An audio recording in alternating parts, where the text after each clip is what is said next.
दाख्लै दे आं बे निउसनि गेजेरजों जा भिडिअ होबाय जोंनि बिटिआरनि गाहाय चिफ प्रमद बर' सारनि आरो जोंनि बे 58 तामुलपुर बिधान समस्तिनि एमएलए बिथां जलेन सारनि सायाव फंनैसो बुंदोंमोन।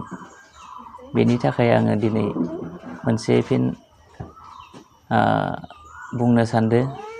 आंनि एप्लिकेसनखौ सारमोना नायनो सम मोनथ'वाखैमोन। बेवहाय बिसोरो बिनि जाहोनाव आंनो खोथा होनो हायाखैमोन।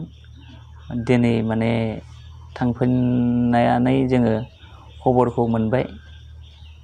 आंनि बेमाराव अनसुंथाइ होगोन होननानै खोथा होबाय आरो बिथां एमएलए सार जलेन दैमारियाबो आंनि बेरामनि थाखाय रां अनसुंथाइ होगोन होननानै खोथा होदों।